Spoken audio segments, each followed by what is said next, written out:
It's torture every day. And my body is so bad now that I'm even having trouble breathing. But I can't even take the time to worry about myself because my boyfriend can't do anything for himself anymore. The only time you are ever nice to me or talk to me like a human is when you need or want something. Yeah. Sit Rena, there. you call me a liar more than you call me Lee. Will you tell me on a daily basis how worthless I am? Of all the relationships Dr. Now has seen on My 600-Pound Life, this one might be the most toxic. Lee was a walking red flag as he depended on his girlfriend Reena for everything, including cleaning, bathing, feeding, and even helping him urinate. And while she was struggling to survive in her own body, he turned around and verbally abused her, controlled her, and eventually got physical. But then Lee did something that crossed every line, and that made him the worst boyfriend in the history of this TV series. It was something so twisted and so selfish that it left Reena questioning everything, and fans wondering how this man was even allowed back on camera. How Lee and Reena's toxic story began. The My 600-Pound Life cameras have captured plenty of dysfunctional relationships over the years, but none quite prepared viewers for what they witnessed between Reena and Lee. Their relationship started as a forbidden romance in a weight loss clinic, and it spiraled into one of the most emotionally devastating partnerships ever documented on the show. Most people remember Reena's episode for the shocking physical transformations, but what they missed was the psychological turmoil she was in. Reena's story began long before she ever set foot in that clinic. Her mother suffered from severe, untreated psychosis. We are talking about a woman who lived in a world of hallucinations and delusions. For young Reena, home felt like living in a minefield of unpredictable episodes, never knowing if she would come back from school to find her mother lucid or lost in another psychotic break. Children in these situations often develop hypervigilance. It means they become expert mood readers, constantly scanning for signs of danger. Food became Reena's refuge, the one thing that felt safe and consistent when everything else was chaos. By 15, she carried nearly 300 pounds on her frame, but the real devastation was yet to come. The day she returned home to find her mother simply gone was the moment her world completely shattered. It was the ultimate betrayal from the one person who was supposed to protect her. The woman who had already put Reena through years of emotional torture had now vanished entirely. What followed was quite predictable. Reena topped 400 pounds, and by her mid-20s she was well over 500. But what separated her from many other participants on My 600-Pound Life is that she never completely gave up hope. Even at her heaviest, some part of her still believed in the possibility of change. That spark of optimism led her to the weight loss clinic where she would meet Lee, though she had no idea she was about to enter the most complicated chapter of her life. Lee came from a completely different background. His parents' divorce forced him to seek control through food. At just 10 years old, Lee weighed over 200 pounds. His father's desperate attempts to control his eating, including padlocking the refrigerator, only reinforced his eating habits. What many viewers didn't understand about Lee's behavior was how deeply his childhood trauma had shaped his adult relationships. When someone learns early that love comes with conditions and pain, they often struggle to recognize genuine care when it appears. By the time he reached the clinic, Lee carried over 500 pounds and a lifetime of unresolved trauma. The attraction between Lee and Reena was immediate and intense, which should have been the first red flag. Healthy relationships typically build gradually, but trauma bonds form quickly and burn hot. They were two people drowning in their own pain who thought they had found a life preserver in each other. What they actually found was someone else who was sinking just as fast. The clinic has a no dating policy, which exists because the staff understands something Reena and Lee didn't. Recovery requires focusing entirely on yourself, and romantic relationships during early recovery often become distractions that derail progress. But rules seemed insignificant when weighed against what felt like their only chance at love. When staff discovered the relationship and issued their ultimatum, end it or leave, Lee and Reena walked away from the program together, convinced that love would conquer all. But moving in together revealed the harsh reality behind their clinic romance. They were starting a life together that would slowly destroy Reena while enabling Lee's worst behaviors. The physical demands of caring for someone of Lee's size were too high. This was full-time, round-the-clock care that would challenge even trained medical professionals. Reena found herself responsible for intimate personal care. She helped him bathe and dress each morning, which usually took over an hour. She assisted with bathing as he could not reach most of his own body. She cleaned the infected areas under his skin folds, which is medically necessary. Perhaps most telling was her role in his bathroom routine. The level of assistance Lee required was complete, and it had a huge impact on Reena's dignity and emotional well-being. Yet she performed these tasks without complaint day after day while managing her own severe health issues. Reena's physical condition during this period was critical. She required supplemental oxygen to breathe properly, suffered from back pain that shot through her spine whenever she stood, and dealt with numbness in her legs that made mobility dangerous. Her panniculus, which the medical term for the hanging abdominal skin, had grown so large that it pulled constantly on her back, creating chronic pain that never subsided. Despite her own medical crisis, she prioritized Lee's needs above her own every single day. What made this situation particularly tragic was Lee's complete acceptance of this arrangement.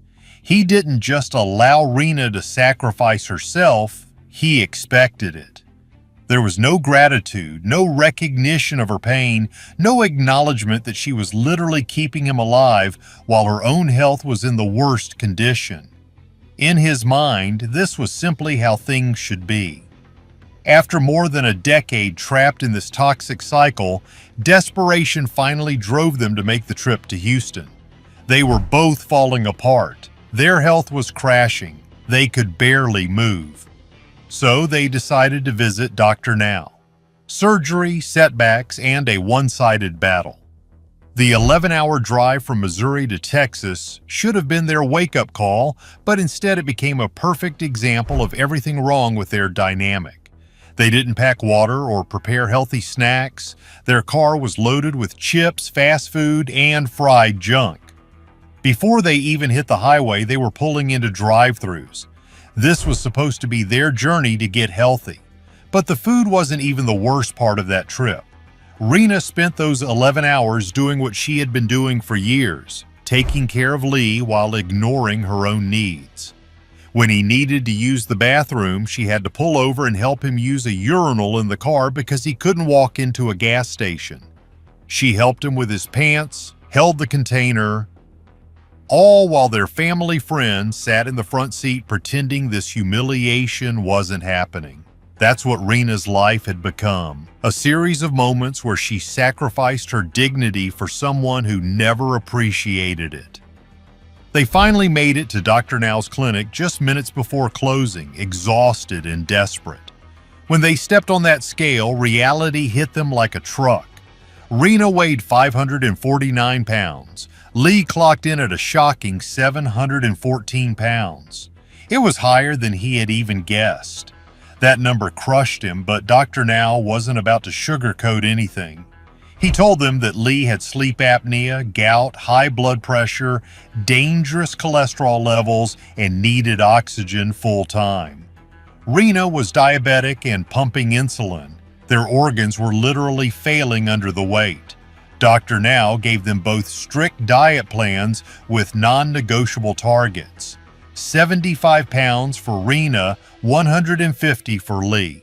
They had 2 months to lose that weight. For once, they both seemed motivated to change. Back home in Missouri, Reena threw herself into the program like her life depended on it. She got them walking more, introduced active video games, and started cooking smaller meals. She encouraged Lee constantly, reminded him of their goals, and still handled all the housework, cooking, cleaning, and his personal care. But something weird started happening that would eventually destroy everything. Reena was succeeding and Lee was falling behind, and Lee definitely noticed. When they returned to Houston, the results told the whole story. Reena had lost over 40 pounds, dropping to 507. Lee had managed 95 pounds down to 619. Neither had hit their goals, but it was still good progress. Then came the medical emergencies that would reveal Lee's true character once and for all.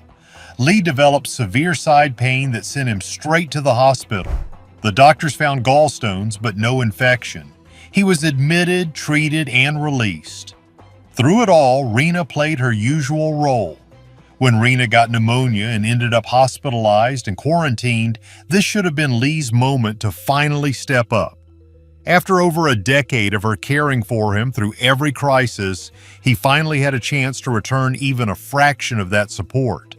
Instead, he did what truly selfish people always do when someone else needs them. He focused entirely on himself. Lee not only recovered from his surgery, but Dr. Now also removed his gallbladder. For the first time in years, he was mobile and walking again. Did he use this newfound health to help Reena? Of course not. He went right back to his old patterns of expecting everything while giving nothing. When Reena came home from the hospital, she was looking forward to finally getting her own surgery. She needed Lee to be her support system for once. What she got instead was the most toxic version of Lee she had ever seen. He started eating junk food again, completely abandoning his diet. He became cold, distant, and mean. The verbal abuse escalated quickly. He called her worthless, mocked her progress, and seemed personally offended that she was succeeding where he was failing. Then Lee crossed a line that changes everything in a relationship. The final breaking point. After more than 10 years of never putting his hands on her, he became physically violent. What made the situation even more twisted was Lee's attempt to sabotage Reena's surgery. He actively tried to talk her out of getting the procedure, as if her success somehow made him feel smaller. When her friend came over to help and support her, Lee couldn't stand it. He demanded that the friend leave because he couldn't tolerate anyone encouraging Reena's independence. By their next Dr. Now appointment, Reena had lost another 50 pounds and hit all her goals despite the chaos at home. She was strong, focused, and determined. Lee had only managed to lose 9 pounds. He blamed his failure on water retention and swelling instead of taking any responsibility. When Dr. Now confronted him about wasting his second chance, Lee's reaction revealed everything about his character. He literally sped away on his mobility scooter in a rage. It was the perfect symbol of their entire relationship. Lee running away when confronted with consequences, while Reena was left to deal with everything. Dr. Now had seen enough. He delivered an ultimatum that was both medical advice and a life-saving intervention. He told Reena he wouldn't approve her surgery unless she could prove her home environment was safe. He wasn't talking about keeping junk food out of the house. He was talking about Lee's violence, manipulation, and control. For a while, it looked like Reena might stay trapped in the cycle forever. She gave Lee another chance, tried more therapy, and hoped that maybe this time would be different.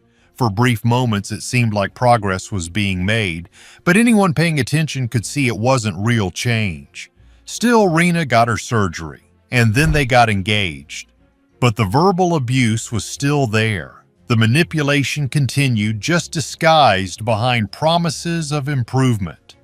Then, without any big announcement or dramatic TV moment, Reena made the choice that would save her life. Recently, observant fans noticed that Reena had updated her Facebook status to single. It may have taken years longer than it should have. It cost her more than anyone should ever have to pay. But if that status change means what everyone hopes it means, then Reena finally found the strength to do what Dr. Now knew she needed to do all along. She chose herself over the man who was slowly killing her. She decided her life was worth more than being someone else's unpaid caregiver and emotional punching bag. And honestly, it was about damn time. After everything she sacrificed and everything she gave up trying to save someone who never wanted to be saved, Reena deserved to finally save herself. Do you think Reena should have given Lee another chance, or was staying with him just holding her back? Let us know your thoughts in the comments below. And if you want more shocking and downright unbelievable stories, don't forget to subscribe to our channel. Goodbye for now.